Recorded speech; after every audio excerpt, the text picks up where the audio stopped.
It's interesting if you go to say a health food store or a yoga place, and you go to the bulletin board and there's business cards there for people who do all sorts of therapy. Well, you have to kind of ask yourself, who is sanctioning that therapy? What governing body says that person has basic level of competence?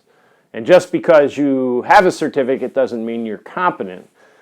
But if you don't have one, then you really have to question, why is somebody in the profession? So that's some of the stuff to think about. Of course, confidentiality, keeping everything that's said within the clinic, within the people who need to know. That also includes like gossip when you're doing your chart notes in a room with some other people. Don't bring up stuff that is amusing or interesting if the person in the room doesn't have any clinical reason to know that.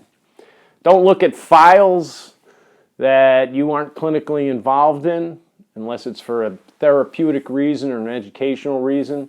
If you're working in a big fancy rehab and you find out there's a famous baseball player or an actor or actress, a reality star is in treatment there, don't go look at their file unless you're involved. You shouldn't do that. Confidentiality is really the foundation of what we do. If somebody can't trust the fact that their information is being kept safe, then that's going to interfere with the therapeutic process. So those are some of the things that the basics that are in almost every code of ethics, and you ought to be aware of it. Another thing is your own impairment.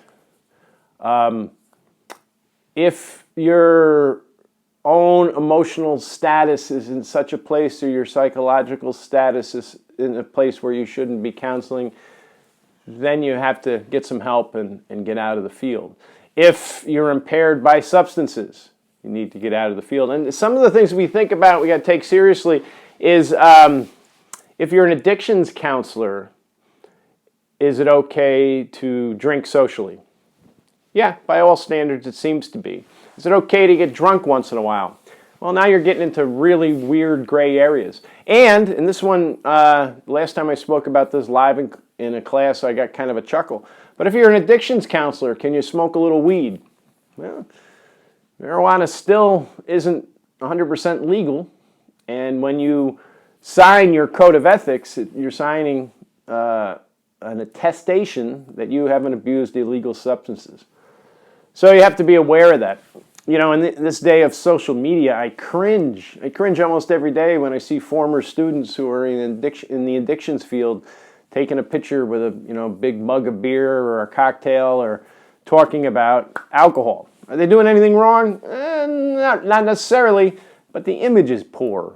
And in the world of social media, what can you do? Well, you're in a special profession, so you have to be aware of things. I think I told the story in class. I had a counselor one time, recovering guy, said, "Is it okay if you went to a strip bar?" And I thought about it long and hard. I kind of respected him for asking the question. And I said to him after some thought, that's up to you, but would you be okay someday if one of the people who were dancing in such a club was on your caseload and was able to say to the rest of the people in the group, "I remember you from being in the crowd, with a bunch of $1 bills. You want to do that?" Now everybody has different places, and these things aren't spelled out specifically. But be aware of what you do online in Facebook and Instagram, right? Every year we hear stories about people and teachers and stuff who they have pictures of them doing keg stands or whatever they're doing, and they lose their jobs for it. Should they? Well, what you do on your own time may be your own business, but you also have an image to kind of keep up and to be aware of. So all good things to think about. If you have any questions, let me know. And thanks for putting up with the course in this format.